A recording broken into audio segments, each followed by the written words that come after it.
Welcome to Chemistrycubicle. So today I'm going to tell you about that what is solubility product and what is ionic product, and I will tell you the difference between the solubility and the ionic product.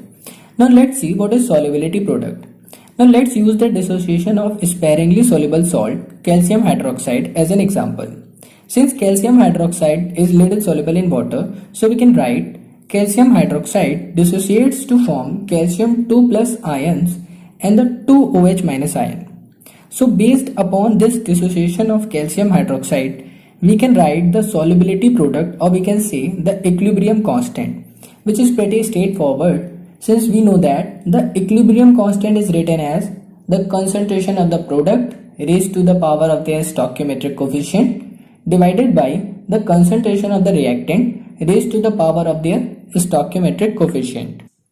So the solubility product is written as Ksp is equal to the product of calcium ion concentration and the OH minus ion concentration raised to the power 2. Since the Ksp is an equilibrium constant, so we have to divide it by the concentration of the reactant term also. But in case of sparingly soluble salt, the reactant is always a solid. As in this case, the reactant is calcium hydroxide, which is solid. So for solid, the concentration is always constant. And so we don't have to take the reactant concentration. Okay, so the solubility product becomes Ksp is equal to calcium ion concentration multiplied by the OH minus ion concentration raised to the power 2. Now let's see what is the meaning of Ksp, that is solubility product. Now solubility product, since it is an equilibrium constant, so it is applied to only the system which is in equilibrium. That's why in the above equation we put the subscript equilibrium. So this is the concentration of calcium ions at equilibrium, and this is the concentration of hydroxyl ions at equilibrium. So for the dissociation of sparingly soluble salt when the system is in equilibrium, and it is only at equilibrium when we are talking about the saturated solution, because when the solution is saturated, the concentration of ions in the solution is maximum and constant, and it does not change. Hence, the solubility product, that is Ksp, describes the concentration of ions for a saturated solution. Hence, the concentration of calcium 2 plus and OH minus ions are at their maximum and equilibrium values. So that means the Ksp, or the solubility product, measures the maximum amount of ions that the solution can handle or dissolve. Okay. And since the Ksp is an equilibrium constant, so it is only affected by the change in temperature. So the solubility product is a fixed value at a constant temperature. We know that for the saturated solution, the maximum amount of ions that the solution can handle at a particular temperature is constant. So the solubility product is also a fixed value at a particular temperature. Now let's see the ionic product. Now let's take again the example of dissociation of calcium hydroxide. So calcium hydroxide dissociates to form calcium 2 plus ions and the 2OH minus ions. Interestingly, the ionic product looks exactly the same as the solubility product, and it is given as ionic product is equal to the concentration of calcium 2 plus ions multiplied by the concentration of OH minus ions raised to the power 2. Now there is a difference between the solubility product and the ionic product. The solubility product depends on the maximum number of ions that the solution can hold, or simply we are talking about the saturated solution. And if we talk about the ionic product, so ionic product depends upon the total number of ions which are actually present in the solution. That is, the solution can be diluted, saturated, or supersaturated. So the solubility product depends upon the maximum number of ions that the solution can hold, so it is a fixed value. And the ionic product depends upon the total number of ions which are actually present in the solution. Hence, ionic product may vary depending upon the concentration of the ions which are dissolved.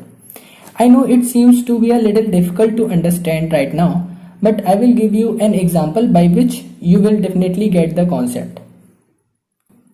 Now, let's suppose this is a line which is representing the ionic product. Okay, and when we increases the concentration of ions in the solution, the ionic product also increases.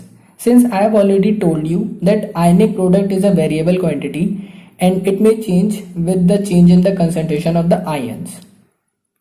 So this line, that is ionic product, increases continuously with increase in the concentration of the ions in the solution.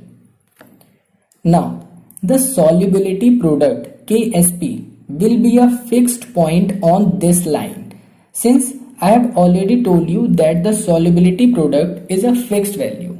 So at this point, ionic product becomes equal to the solubility product. Now, let's suppose that the solution can hold maximum of 4 ions.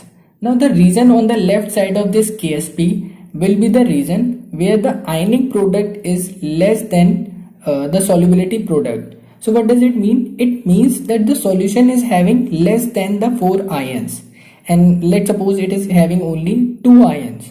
So its ionic product will be 2, and that is the actual number of ions which is present in the solution. And the solubility product, of course, it will be 4, as it can hold maximum of 4 ions. So this is a case of dilute solution. So dilute solution is that solution where the actual number of ions is less than the maximum number of ions that the solution can hold. That is, IP is less than Ksp. Now, if we talk about the point at which the ionic product is equal to the solubility product, the solution is actually having the 4 ions. So its ionic product will becomes 4. And the solubility product is also 4, since the solution can hold maximum of 4 ions. So in this case, the ionic product becomes equal to the solubility product. So this is the case of saturated solution. Saturated solution means that the actual number or the total number of ions which is present in the solution becomes equal to the maximum number of ions that the solution can hold. So this is the saturated solution. Now what happens? Since in case of saturated solution, there is no space left behind for more ions, as the solution can hold maximum of 4 ions and it is holding 4 ions. Now if we add more ions, then it is converted into supersaturated solution, where the actual number of ions is more than the maximum number of ions that the solution can hold. So a supersaturated solution doesn't stay supersaturated, and it has to precipitate out the excess ions that it cannot handle in the solution. So this is the case where the precipitate formation take place, that is where when the actual number of ions in the solution becomes more than the maximum number of ions that the solution can handle. So it has to precipitate out the excess number of ions in the solution. So I think you all must have understood that what is ionic product and what is solubility product. And with the help of ionic product and solubility product, we can determine that whether the particular reaction will undergoes a precipitate formation or not. That is, when ionic product is less than the solubility product, so in this case no precipitate formation will take place. It is the case of dilute solution. And when ionic product becomes equal to the solubility product, so here also no precipitate formation will take place, and it is the case of saturated solution. And when ionic product exceeds the solubility product, then the precipitate formation will take place, and it is the case of supersaturated solution. And the supersaturated solution will precipitate out the excess ions and convert it back into the saturated solution. So this is all about the ionic product and the solubility product and its application. So hope you like this video, and if you haven't subscribed to my channel, then please subscribe and hit the bell icon. Thank you.